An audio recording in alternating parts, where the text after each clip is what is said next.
नमस्कार. इयत्ता 7वी आपलं जे चॅप्टर चालू आहे जे आहे number 4 angle and pair of angles.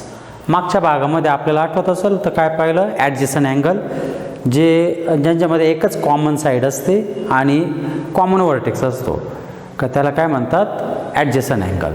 त्यांचे इंटेरियर मात्र डिफरंट असतात, ते पण पाहिलं आपण.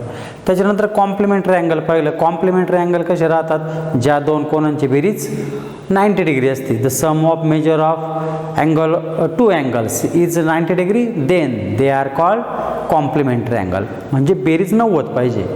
मग त्याच प्रकारे आता पुढचा भाग आहे आपल्याला, तो आहे supplementary angle.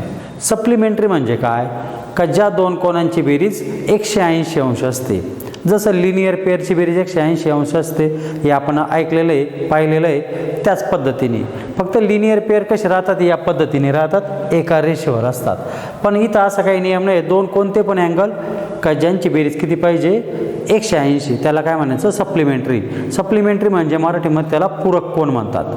The sum of measure of two angles is 180 degree then they are called supplement to each other किंवा सप्लिमेंटरी अँगल्स असं आपण म्हणतो. जसं मी इथं दोन आकृत्या काढलेल्या आहे, दोन अँगल काढलेले. एक अँगल ABC आहे ज्याचं माप 100 डिग्री आहे. त्याचप्रकारे दुसरा पण एक अँगल काढलेला आहे ज्याचं माप काय आहे, 80 डिग्री. असे दोन अँगल काढलेले आणि आपण या दोन्ही अँगलच्या मापांची बेरीज केली. Angle ABC plus angle PQR. तर बेरीज किती होईल, 100 अधिक 80 म्हणजे किती, 180. आपण इथं मेजरसुद्धा म्हणू शकतो, म्हणजेच माप आहे त्याचं, म्हणून measure angle ABC plus measure angle PQR. तर बेरीज किती आली, 180 डिग्री. आणि म्हणजेच जर बेरीज 180 अंश आली तर हे दोन कोन एकमेकांचे काय आहे, पूरक कोन, म्हणजे सप्लिमेंटरी अँगल. तर लक्षात ठेवा. तर या प्रकारे ज्यांची बेरीज किती राहते, 180, त्यांना म्हणायचं पूरक कोन म्हणजे सप्लिमेंटरी अँगल. इथं मी काही एक चार्ट पण आहे आणि असंच या पद्धतीने आपण प्रत्येकाचा सप्लिमेंटरी अँगलचा विचार केला तर काय होईल. सप्लिमेंटरी अँगल काढताना काय करायचं, दिलेला अँगल 180मधून मायनस करायचा. कॉम्प्लिमेंटरी अँगल जर असेल आणि तुम्हाला काढायचं असलं कॉम्प्लिमेंटरी अँगल, तर तुम्ही 90मधून मायनस करतात. म्हणजे समजा 10 डिग्रीचा कॉम्प्लिमेंटरी जर तुम्हाला विचारला 10 डिग्री, तर 90मधून 10 गेला तर किती होईल, 80. तर 80 डिग्री त्याचा कॉम्प्लिमेंटरी अँगल आहे. म्हणजे थोडक्यात 90मधून वजा करून एखाद्या अँगलचं माप जर वजा केलं तर त्याचा कॉम्प्लिमेंटरी अँगल येतो. आणि 180मधून जर वजा केलं तर त्याचं माप, जो अँगल येतो तो त्याचा सप्लिमेंटरी अँगल असतो. आता या ठिकाणी पाहू आपण 10 डिग्रीचं सप्लिमेंटरी कसा होईल, मग 180 मायनस 10 म्हणजेच 170 डिग्री. या पद्धतीने त्याचा सप्लिमेंटरी अँगल येईल. तसंच मग 50 डिग्रीचं सप्लिमेंटरी काय होईल, 180 मायनस 50 म्हणजेच 130 डिग्री. 90 डिग्रीचं सप्लिमेंटरी, मग या पद्धतीनेच आपण विचार केला, 180 मायनस 90 म्हणजेच 90 डिग्री. तसंच पुढं पण विचार केला, 180 डिग्रीमधून 120 डिग्री गेला तर किती राहिला, 60 डिग्री. म्हणजेच आपण प्रत्येक वेळेस काय केलं, जेव्हा आपल्याला दिलेल्या कोनाचा सप्लिमेंटरी अँगल काढायचा राहतो तेव्हा लक्षात ठेवा, दिलेला कोन 180 अंशामधून वजा करायचा. आणि 180मधून वजा केला तर जे उत्तर येईल तो कोन दिलेल्या कोनाचा काय राहील, सप्लिमेंटरी अँगल. जसं इथं 10 and 170 are supplementary angles, 50 and 130, 90 and 90, 120 and 60 are supplementary angle, pair of supplementary angle. आता या ठिकाणी पहा एक्स आणि वाय दिलेलं आहे, पण आपली पद्धत तीच राहते त्याचनुसार 180 मायनस एक्स. पण इथं काही उत्तर येणार नाही कारण एक्सची किंमत माहीत नाही आहे, मग हेच त्याचं उत्तर येईल. एक्सचा सप्लिमेंटरी अँगल काय होईल, 180 मायनस एक्स. आणि त्याच पद्धतीने वाय डिग्रीचा सप्लिमेंटरी अँगल काय होईल, 180 मायनस वाय.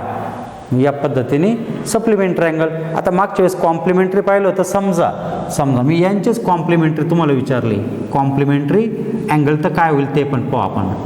आणि कॉम्प्लिमेंटरी अँगल माहिती आहे आपल्याला का, ते 90मधून वजा करतात. समजा 10 डिग्रीचा कॉम्प्लिमेंटरी काढायचा आहे तर 90 मायनस 10 म्हणजेच 80. 50 डिग्री त्याचं कॉम्प्लिमेंटरी काढायचं आहे, तर 90 मायनस 50 म्हणजेच 40 डिग्री. त्याच पद्धतीने तुमच्या लक्षात आलं असेल, पण 90 डिग्रीचाच कॉम्प्लिमेंटरी काढायचं आहे, 90 डिग्रीचाच. तर काय होईल बरं 90 डिग्रीचा जर कॉम्प्लिमेंटरी, तर 90 मायनस 90 म्हणजे 0. 120चा कॉम्प्लिमेंटरी येऊ शकत नाही. काय येऊ शकत नाही? कारण बेरीज 90 पाहिजे राहते, तर याचा कॉम्प्लिमेंटरी येऊ शकत नाही.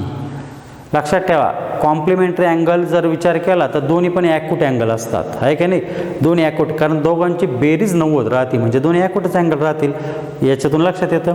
आणि याच्यामध्ये जर आपण विचार केला तर 10 आणि 170 म्हणजे एक ॲक्यूट आहे आणि एक ऑब्च्युस आहे, किंवा दोन 90-90 आहे म्हणजे राईट अँगल पण आहे. म्हणजे जेव्हा सप्लिमेंटरी अँगल राहतात तेव्हा एक ॲक्यूट आणि एक ऑब्च्युस अँगल असतो, किंवा दोन्ही पण राईट अँगल असू शकतात या ठिकाणी, जसं 90-90.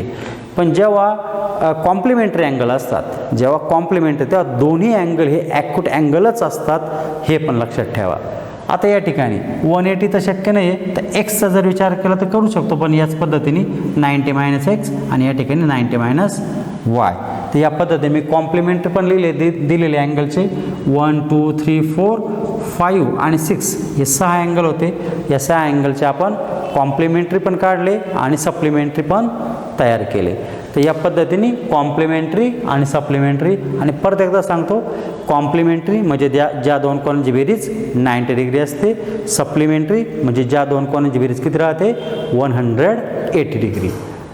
तर इथपर्यंत हा टॉपिक, आणि नंतर याच्या पुढचा टॉपिक. आता पुढचा टॉपिक आहे तो म्हणजे अपोजिट रेज. अपोजिट रेज म्हणजे काय?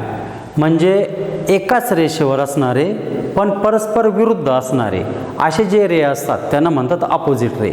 एकाच रेषेवर, जसं या ठिकाणी पहा, एक लाईन आहे, जसं ही लाईन यल आहे, पण ह्या लाईनवर 3 बिंदू आहे, ए, ओ आणि बी.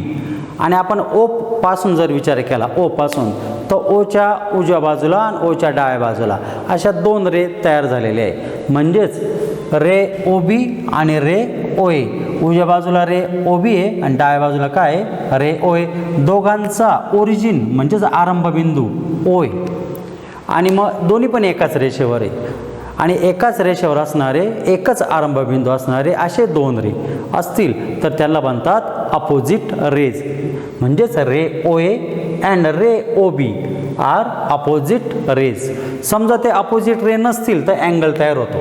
समजा हे 2 अपोजिट रे नाही आहे, समजा हा रे आणि दुसरा पण रे ओ ए आणि ओ बी जर एका रेषेवर नसतील तर लक्षात ठेवा त्याच्यापासून अँगल तयार होतो. जर एकच ओरिजिन असेल तर.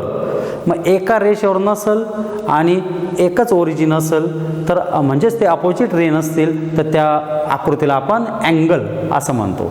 लक्षात ठेवा, अशाच आकृतीला आपण अँगल म्हणतो. आणि मग अपोजिट रेचं परत एकदा, एकाच लाईनवर असणारे आणि एकच ओरिजिन असणारे पण परस्पर विरुद्ध बाजूला जाणारे असे जे 2 रे असतात त्याला काय म्हणतात अपोजिट रेज. आता ही 2 नंबरची आकृती आहे, ही 1 नंबरची होती, हे 2 नंबरच्या आकृतीमध्ये 2 लाईन एकमेकांना इंटरसेक्ट झालेल्या आहे. ए बी आणि सी डी ह्या 2 लाईन आहे आणि त्या 2 एकमेकांना कुठं इंटरसेक्ट झाल्या तर पॉईंट ओ मध्ये. तर ह्या ओ पासून सुद्धा अपोजिट रे तयार झालेले आहे. पहा, ओ ए O B, ray O A and ray O बी ही पहिली जोडी, तसंच रे ओ सी आणि रे ओ डी ही दुसरी जोडी. हे काय आहे अपोजिट रे. पण लक्षात ठेवा, रे म्हटलं का दुसऱ्या बाजूला अमर्याद असा अर्थ राहतो. जर तुम्ही इथं ए ओ म्हटलं रे तर नाही चालणार, कारण ए ओ आणि बी ओ जर विचार केला तर ह्या रे असल्या तरी पण त्या अपोजिट नाही होणार. ओ पासून विचार केला तरच त्या अपोजिट रे तयार होतील. म्हणजे मग त्यानुसार एकाच रेषेवरचे पण एकच आरंभबिंदू आणि परस्पर विरुद्ध असणारे रेंना काय म्हणतात अपोजिट रे. त्यानंतर पुढचा भाग आहे, तो पुढचा भाग काय आहे अँगल्स इन लिनियर पेअर.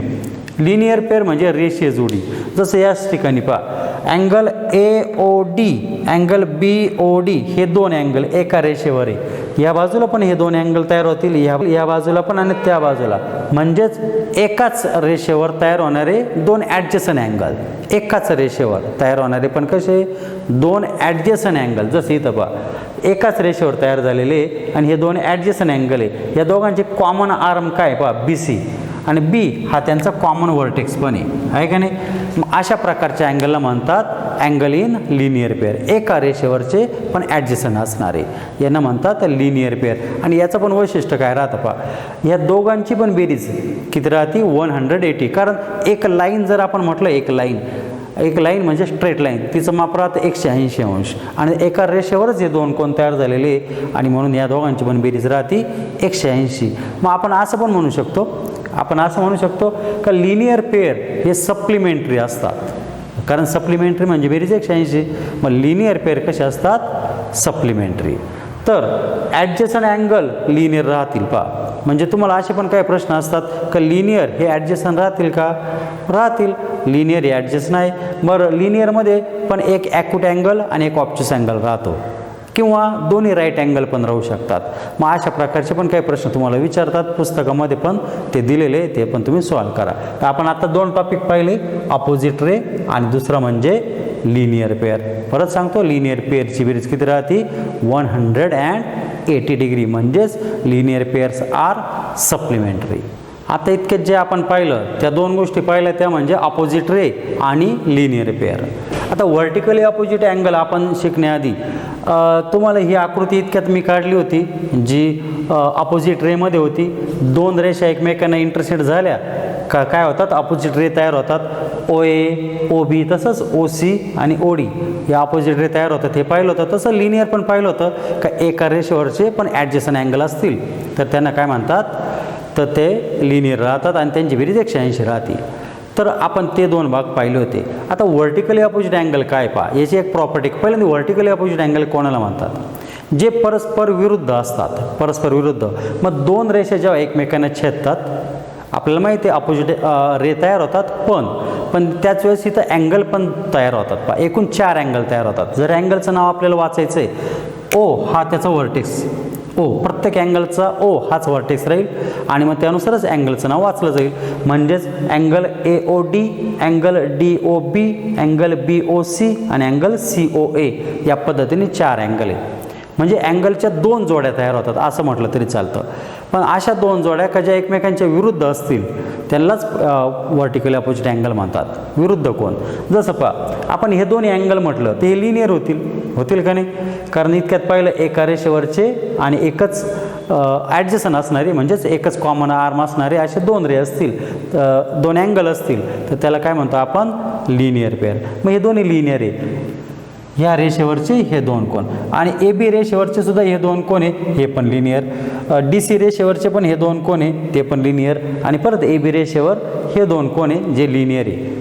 आणि मग हे शेजारी जर म्हटलं तर लिनियर आहे, पण शेजारचा सोडून जो दुसरा उरलेला आहे अशी जोडी जर आपण घेतली, समजा अँगल AOD हा जो अँगल आहे याच्या बरोबर विरुद्ध बाजूला एक अँगल आहे पहा इथं, त्याचं नाव काय आहे, अँगल COB किंवा BOC म्हणा. तर हे काही लिनियर नाही आहे. तर ह्या 2 कोणांना म्हणतात व्हर्टिकली अपोजिट अँगल, परस्पर विरुद्ध कोण. मग तसंच ह्या बाजूला पण एक इकडं आहे आणि एक त्या बाजूला आहे. मग अशा 2 जोड्या तयार होतात.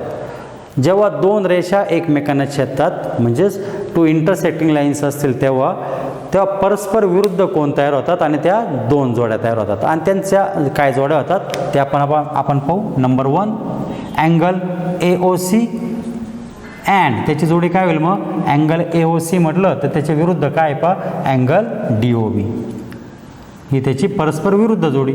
आणि नंबर 2 अँगल AODचा जर विचार केला तर परस्पर विरुद्ध कोण आहे, angle BOC and angle BOC. तुम्ही COB लिहिलं तरी पण काही प्रॉब्लेम नाही आहे, फक्त O हा व्हर्टेक्स मध्यभागी यायला पाहिजे. तर हे कोणते व्हर्टिकली अपोजिट अँगल, 2 रेषा एकमेकांना इंटरसेक्ट झाल्या तर एकूण 4 कोण तयार होतात आणि ते 4 कोण पैकी 2 जोड्या ज्या तयार होतात त्यालाच काय म्हणतात, व्हर्टिकली अपोजिट अँगल्स. आणि याचं एक वैशिष्ट्य पण राहतं आणि ते काय म्हणजेच property of vertically opposite angles. मग ती प्रॉपर्टी काय आपण पाहू. Property of vertically opposite angle he property आपण लिनियरनुसारच विचार करू, मग लक्षात येईल तुमच्या लिनियरनुसार. आणि तुम्हाला माहिती आहे आता लिनियरची बेरीज 180 राहते. समजा मी AOCचं माप 100 अंश म्हटलं, 100 तर लिनियर आहे. तर लिनियरनुसार हे दोन्ही अँगल लिनियर पेअर आहे तर हा होईल 80 अंशाचा, होईल का नाही. का जर हे दोन्ही लिनियर अँगल असेल त्यातला एक 100 आहे तर दुसरा काय होईल 80 या बाजूनी. तसंच ह्या बाजूनी पण विचार करा, हे रेषेवरचे हे दोन कोण आहे एका रेषेवरचे आणि त्याच्यातला एक 100 आहे तर दुसरा काय होईल 80 म्हणजे इकडचा पण 80 होईल. तसंच आता ह्या बाजूने विचार करा म्हणजे दुसऱ्या बाजूने विचार करा, एक 80 दिलेला आहे आता इथं आहेच ऑलरेडी तर त्याच्या शेजारचा लिनियर काय होईल 100 कारण काय का बेरीज 180 राहते आणि म्हणून हा होईल 100. आणि अशा पद्धतीने आपण एक कोन दिलेला असताना बाकीचे लिनियरनुसार विचार करून काढले तर इथंच एक प्रॉपर्टी तयार होते. ती प्रॉपर्टी आकृतीत दिसत असेल का हे जे व्हर्टिकली अपोजिट अँगल जे इथं मी नावं लिहिलेले पहा AOC कुठे आहे बरं angle AOC and angle DOB यांचं माप सारखं आहे का नाही. म्हणून आपण लिहू शकतो therefore angle AOC is equal to angle DOB म्हणजेच व्हर्टिकली अपोजिट अँगलचं माप सारखं राहतं. दुसरी जोडीसुद्धा सारखी आहे पहा दुसरी जोडी म्हणजेच angle AOD is equal to angle BOC. या दोघांचं माप सारखंच आहे ना, पहिलं 100 इथं आलेलं आहे आणि इथं किती आलेलं आहे 80 आलेलं आहे. म्हणजे व्हर्टिकली अपोजिट अँगल कसे राहतात समान मापाचे असतात आणि हीच आहे property of vertically opposite angle. लक्षात ठेवा मग the measure of vertically opposite angles are same किंवा असं पण म्हणतात the vertically opposite angles are congruent. Congruent म्हणजे सुद्धा समान मापाचे एकरूप असतात. If two line intersect each other म्हणजेच काय जर दोन रेषा एकमेकांना छेदल्या then the vertically opposite angles are congruent. तर व्हर्टिकली अपोजिट अँगल कसे राहतात समान मापाचे असतात. ही आहे व्हर्टिकली अपोजिट अँगलची प्रॉपर्टी. आता त्या पुढील टॉपिक असा आहे का interior angles of triangle. Interior म्हणजे आतील कोणी इथं असा त्याचा अर्थ त्रिकोणाला 3 कोण असतात आपल्याला माहिती आहे. जसं इथं अँगल A अँगल B आणि अँगल C असे 3 कोण आहे. पण यांचं एक वैशिष्ट्य राहतं ते वैशिष्ट्य असं आहे या तिन्ही कोणांची बेरीज 180 अंश असते. म्हणजेच angle A plus angle B plus angle C is equal to 180 degree. मग लक्षात ठेवा ही एक प्रॉपर्टी आहे. The sum of measures of angles of triangle is 180 degree. त्रिकोणाच्या तीनही कोणांच्या मापांची बेरीज 180 अंश असते अशी ही प्रॉपर्टी. आणि मग समजा तुम्हाला याच्यातले 2 कोण दिलेले एक दिलेला आहे या ठिकाणी 70 दिलेला आहे हा दिलेला आहे 60 आणि तुम्हाला विचारलं अँगल C किती तर तुम्ही यामध्येच किमती टाकून तो काढू शकतात. म्हणजे अँगल A समजा तुम्हाला 60 दिलेला आहे अँगल A 70 दिलेला आहे अँगल B 60 दिलेला आहे आणि तुम्हाला अँगल C माहीत नाही तर तुम्ही तो काढू शकतात कारण तुम्हाला तिघांची बेरीज माहीत आहे 180.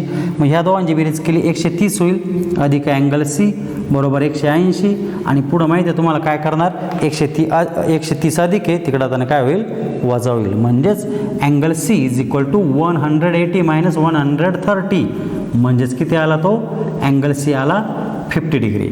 मग यानुसार लक्षात ठेवा त्रिकोणाच्या 3 कोणांची बेरीज किती राहते 180. 2 कोण दिलेले तर तुम्ही तिसरा काढू शकतात. फक्त काय माहीत पाहिजे तिघांची बेरीज 180 किमती टाकायच्या आणि ते सॉल्व करायचं. तर हे आहे इंटेरियर अँगल ऑफ ट्रायंगल आणि त्याची ती प्रॉपर्टी पण आहे. तर इतक्यात पाहिलं आपण काय पाहिलं त्रिकोणाच्या 3 कोणांची बेरीज 180 राहते. त्रिकोणाला किती बाजू असतात बरं 3 बाजू असतात बरोबर. पण चौकोन म्हटलं तर चौकोनाला 4 बाजू असतात आहे का नाही. चौकोनाला इंग्रजीत काय म्हणतात क्वाड्रिलॅटरल. त्रिकोणाला म्हणतात ट्रायंगल चौकोनाला म्हणतात क्वाड्रिलॅटरल. मग त्याच पद्धतीने बहुभुज म्हणजे जास्त बाजू असलेल्या आकृत्यांच्या पण कोणांची बेरीज किती राहू शकते याचं थोडं आपण उदाहरण पाहू. आता ट्रायंगलच्या बाबतीत परत मी सांगतो ट्रायंगल आहे ट्रायंगलचे 3 बाजू राहतात आपण ते साईड्स म्हणू त्याला. साईड्स किती राहतात 3 राहतात बरोबर ना. तर त्यांच्या 3 कोणांची बेरीज किती राहते 180 अंश. आपण इतक्यात पाहिलेलं आहे त्रिकोणाच्या 3 कोणांची बेरीज किती राहते 180. समजा मी क्वाड्रिलॅटरल काढला आता क्वाड्रिलॅटरल आणि मग यांच्या 4 कोणांची बेरीज किती आपण असा विचार केला तर याची एक पद्धत आहे काय ती पहा. काय केलं मी एक व्हर्टेक्स याला नाव दिलं मी ABCD आणि कोणता पण एक व्हर्टेक्स पासून हे तिन्ही बिंदू जॉईन आहे का पाहिलं. म्हणजेच A पासून B A पासून C A पासून D हे जॉईन आहे का पाहिलं. नसेल तर मी पट्टीने ते जॉईन केलं आणि मग त्यानुसार विचार करा. A पासून B हा जॉईन केलेला आहे A पासून C जॉईन नाही आहे तर जॉईन केला A पासून D पण जॉईन आहेच. आणि जॉईन केल्यानंतर मला लक्षात आलं का ह्या ठिकाणी क्वाड्रिलॅटरल होता, पण मध्ये 2 ट्रायंगल तयार झाले. पहा किती ट्रायंगल आहे, पहा इथं 2 ट्रायंगल तयार झाले. आणि म्हणजेच एका ट्रायंगलचा जर विचार केला तर अँगलची बेरीज किती राहते 180 डिग्री. इथं साईड्स होत्या 4, इथं साईड्स किती आहे 4. आणि ट्रायंगलची बेरीज, एका ट्रायंगलच्या अँगलची बेरीज किती आहे 180. इथं तर 2 ट्रायंगल तयार झाले. म्हणजेच थोडक्यात 2 ट्रायंगल म्हणजे 180 गुणिले 2 म्हणजेच किती झाले 360. बरोबर, 360 अंश झालं. म्हणजेच the sum of measure of angle of quadrilateral is 360 degree. मग याचा अर्थ काय झाला का चौकोनाच्या 4 कोणांच्या मापांची बेरीज 360 राहते. म्हणजे पहा आपल्याला त्रिकोणाच्या 3 कोणाच्या मापांची बेरीज माहीत होती, साईड 3 होत्या बरोबर, आणि बेरीज किती माहीत होती 180 अंश माहीत होती. तसंच चौकोनामध्ये 2 ट्रायंगल तयार झाले. काय केलं, फक्त एक वर्टेक्स बाकीच्या बिंदूला जोडला. म्हणजे काही ठिकाणी जोडेलच होता, त्याचा विचार नाही केला, जिथं जोडेल नाही तिथं विचार केला. तर काय झालं, साईड्स 4 होत्या आणि ट्रायंगल 2 तयार झाले. पहा 2 ट्रायंगल तयार झाले तर आपण 2 ट्रायंगलनी गुणलं फक्त. म्हणजे एका ट्रायंगलची बेरीज 180 होती गुणिले 2 म्हणजेच काय झालं 360. मग आपण इथं अजून एक कॉलम वाटलं असं करू, नंबर ऑफ ट्रायंगल पण म्हणू. नंबर ऑफ ट्रायंगल, इथं 1 ट्रायंगल तयार झाला होता, इथं 2 ट्रायंगल तयार झाले. आता आपण पुढचं पाहू. आणि इथं काय आहे, म्हणजे ह्या कॉलममध्ये इथं काय आहे, sum of measures of all angle. All angles म्हणजे सर्व कोणांच्या मापांची बेरीज आहे. आणि इथं ह्या तर साईड्स आहे, वाटलंच आपण साईड्सला एन म्हणू थोड्या वेळ. एनची किंमत 3 आहे, इथं एनची किंमत 4 आहे. ओके, अजून एक आकृती काढू आपण. अजून एक नंबर 2 होती. आता 5 बाजूंची आकृती काढू. 5 1 2 3 4 आणि 5, त्याला पेंटॅगॉन म्हणतात. जसं 4 बाजूंच्या आकृतीला क्वाड्रिलॅटरल म्हणतात, 5 बाजू असेल त्याला पेंटॅगॉन, 6 बाजू असेल त्याला हेक्झॅगॉन म्हणतात. त्यानुसार पुढं पण आता ही आकृती याला पेंटॅगॉन आहे, याला पण नाव दिलं मी PQRST. आणि इथं पण चेक केलं का इथं आपल्याला माहिती आहे साईड्स किती आहे, आता 5 साईड्स आहे, कारण पेंटॅगॉन आहे तर 5 साईड्स राहतील. आणि इथं पण आपण विचार केला तर किती ट्रायंगल तयार होतील. 1 ट्रायंगल तयार झालं तर बेरीज 180 इथं आपण पाहिलं. 2 ट्रायंगल इथं तयार झाले तर सर्व कोणांची बेरीज 360. आणि या ठिकाणी पाहतात किती ट्रायंगल तयार होतील. नियम हाच, एक पॉईंट फक्त तुम्ही फिक्स करायचा आणि तो उरलेल्या सर्व वर्टेक्सला जॉईन करायचा. PQला तर जॉईन आहेच, PRला जॉईन नाही आहे तर जॉईन करायचा, PSला पण जॉईन करायचा, PTला जॉईन आहे. ओके ठीक आहे. बरं, किती ट्रायंगल तयार झाले 1 2 3 ट्रायंगल तयार झाले. म्हणजेच नंबर ऑफ ट्रायंगल इथं आपण म्हटलं किती झाले 3. आणि एका ट्रायंगलच्या अँगलची बेरीज किती राहते 180. आणि म्हणजेच 180 गुणिले आता 3 होईल, कारण 3 ट्रायंगल आहे तर टोटल बेरीज किती झाली 540 अंश आहे का नाही. तर या पद्धतीने तयार होतं. ज्या पद्धतीने त्रिकोणाच्या 3 कोणांची बेरीज 180 राहते, तसंच चौकोनाच्या 4 कोणांची बेरीज किती आहे 360, कारण त्याच्यामध्ये 2 ट्रायंगल तयार होतात. पेंटॅगॉनच्या 5 कोणांची बेरीज किती तयार झाली, ठिकाणी 3 ट्रायंगल तयार होतात या हिशोबाने. मग यानुसार कोणत्या पण पॉलिगॉन, याला पॉलिगॉन म्हणतो आपण, आणि कोणत्या पण पॉलिगॉनच्या बाबतीत तुम्ही याच पद्धतीने विचार करून त्या पॉलिगॉनच्या सर्व कोणांची बेरीज किती आहे हे पाहू शकतात, कोणत्या पण पॉलिगॉनच्या. आणि त्यासाठी एक सूत्र पण तयार होतं. आता ते सूत्र कसं तयार होतं ते पाहू आपण. जसं इथं एकच ट्रायंगल तयार झाला, साईड 3 होत्या, ठीक आहे. इथं साईड 4 होत्या तर ट्रायंगल किती तयार झाले पहा 2. इथं साईड किती आहे 5 तर ट्रायंगल किती तयार झाले 3. म्हणजे याचा अर्थ असा इथं लक्षात येतो, साईड 3 होत्या तर एकच ट्रायंगल तयार झाला, म्हणजे 2 ने कमी आहे का नाही. 3 मधून 1 गेला, 3 मधून 2 गेला तर काय उरला 1. साईड 4 होत्या, साईड किती होत्या 4 तर ट्रायंगल किती तयार झाले 2. म्हणजेच याच्यापेक्षा 2 ने कमी होत्या आहे ना, साईडपेक्षा 2 ने कमी. इथं पण पहा साईड किती होत्या 5 आणि ट्रायंगल तयार झाले 3, म्हणजे परत 2 ने कमी. म्हणजेच हे पण 2 ने कमी, म्हणजे -2 -2 -2 असंच अर्थ. जेवढ्या साईड्स आहे त्याच्यातून 2 वजा केले तर नंबर ऑफ ट्रायंगल तयार झाले. साईड्स 3 होत्या आणि त्याच्यातून 2 मायनस केला तर ट्रायंगल 1 तयार झाला. साईड 4 तर नंबर ऑफ 2 मायनस केला तर नंबर ऑफ ट्रायंगल 2 तयार झाले. साईड्स 5 होत्या तर -2 केला तर नंबर ऑफ ट्रायंगल किती तयार झाले? 3 झाले का नाही. मग याच्यावरूनच असं लक्षात येतं का जो यन आहे म्हणजे साईड्समधून जर 2 वजा केले तर तेवढे ट्रायंगल तयार होतात. काय तयार होतात? तेवढे ट्रायंगल तयार होतात. म्हणजेच इथं असं लिहू शकतो 180 गुणिले n-2. तर हे आहे कोणत्या पण पॉलिगॉनच्या अँगलचं मापांची कोणाच्या मापांची बेरीज काढायचं सूत्र काय बरं? 180 × n-2. तर या सूत्राचा वापर करून तुम्ही कोणत्या पण पॉलिगॉनमधल्या जेवढ्या कोण असेल तेवढ्या कोणांच्या मापांची बेरीज लिहू शकतात या सूत्राचा वापर करून. आणि फक्त इथे n म्हणजे काय ते लक्षात ठेवा. nची किंमत टाकावं लागेल. आणि n म्हणजे काय? n म्हणजे नंबर ऑफ साईड्स आहे, या साईड्स आहे का नाही. तर यानुसार आणि यांनाही सूत्र लक्षात राहिलं तर ही पद्धत आहेच आपल्याकडं.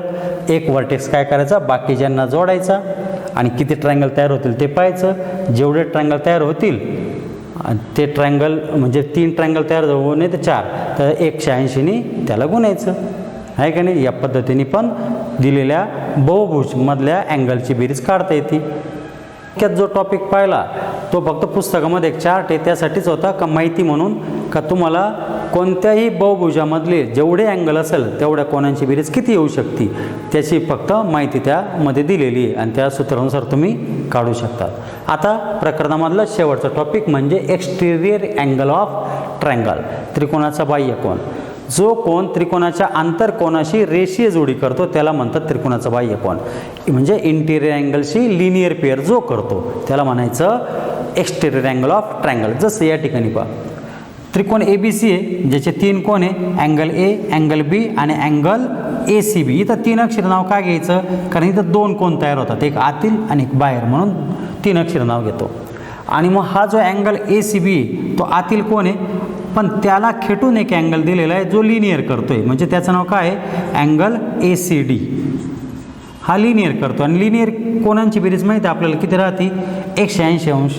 लिनियर जे राहतात त्यांची बेरीज राहते 180. मग जो आतील कोणाशी लिनियर पेअर करतोय त्या कोणाला म्हणतात म्हणजे आतील कोणाच्या त्रिकोणाच्या आतील कोणाशी बरं का जो लिनियर पेअर करतोय त्या कोणाला म्हणतात एक्सटेरियर अँगल ऑफ ट्रायंगल. म्हणजे ह्या आकृतीमध्ये जर आपण विचार केला अँगल A, अँगल B आणि अँगल C म्हणजेच ACB हे इंटेरियर अँगल आहे आणि अँगल ACD कोणता? Angle ACD is an exterior angle आहे. Exterior angle of triangle ABC यानुसार. मग त्रिकोणाचा हा काय आहे? बाह्य कोन. मग असा प्रश्न पडतो त्रिकोणाला एकच बाह्य कोन असतो का? तर नाही. त्यासाठी आपण अजून एक आकृती काढू. समजा मी ह्या 3 रेषा एकमेकांना इंटरसेक्ट केल्या म्हणजे तशा पाहिलं तर 2च एकमेकांना इंटरसेक्ट केलेले आहे आणि मग ह्या 2 रेषा इथं इंटरसेक्ट झाल्या, ह्या पण 2 आणि त्या पण 2. अनुक्रमे यांना नाव दिलं मी A, या ठिकाणी नाव दिलं B आणि या ठिकाणी इंटरसेक्शन पॉईंटला नाव दिलं C. तर इथं विचार करा इथं हे 2 कोन लिनियर आहे, इकडचे पण 2 लिनियर आहे. म्हणजेच थोडक्यात मी जर त्याला X म्हटलं या ठिकाणी A आणि B म्हटलं तर XA आणि XB ही जोडी जी आहे तुम्हाला आकृती दिसत असेल ती लिनियर पेअरची पहा. A आणि X हे लिनियर पेअर आहे, B आणि X सुद्धा काय आहे? लिनियर. आणि जो X तुम्हाला दिसतोय तो तर आतील कोन आहे पण A आणि B मात्र बाह्य कोन आहे पहा आहे ना. तर एका कोणाला 2 बाह्य कोन असतात, एका कोणाला 2. म्हणजे जर प्रत्येक ठिकाणी विचार केला तर त्रिकोणाला एकूण 6 बाह्य कोन असतात. एका इंटेरियर अँगलला त्रिकोणाच्या एका आतील कोणाला 2 बाह्य कोन, 2 एक्सटेरियर अँगल असतात. मग त्रिकोणाला 3 आतील कोन असतात म्हणजे एकूण 6 त्रिकोणाला काय असतात? बाह्य कोन. तर हे त्रिकोणाच्या बाह्य कोनाचं अजून एक वैशिष्ट्य आहे. तर याला म्हणतात एक्सटेरियर अँगल. आणि याची एक प्रॉपर्टी पण आहे, ती प्रॉपर्टी पण पाहू आपण काय आहे. आता ती प्रॉपर्टी यानुसारच तयार झालेली आहे. आता त्रिकोणाच्या 3 कोणांची बेरीज 180 राहते आपल्याला माहिती आहे. त्रिकोणाचे 3 कोन म्हणजे मी समजा हा 50 अंश म्हटलं, हा 60 म्हटलं तर हा 70 येईल कारण त्रिकोणाच्या 3 कोणांची बेरीज किती राहते? 180. मग मी याच ठिकाणी असं लिहिलं angle A plus angle B plus angle ACB. हा 3 अक्षर लिहितो. या तिघांची बेरीज 180. पण ह्या पण दोघांची बेरीज 180 आहे ना कारण हे लिनियर आहे. म्हणजेच angle ACB plus angle ACD, या दोघांची पण बेरीज किती आहे 180, बरोबर. पण त्याच्यातला सी तुम्हाला माहिती आहे, समजा किती आहेत सी 70, मग तो लिहिला मी सी म्हणजेच ACB 70 लिहिला. आणि अँगल ACD आपल्याला काढायचा आहे, तर अँगल ACD किती येईल बरं, अँगल ACD बरोबर 180 वजा 70 म्हणजेच 110 अंशाचा येईल का नाही. कारण त्रिकोणाच्या 3 कोणाची बेरीज 180 राहते, 3 कोणाची बेरीज 180 राहते, ते पहिल्यांदा लिहिलं.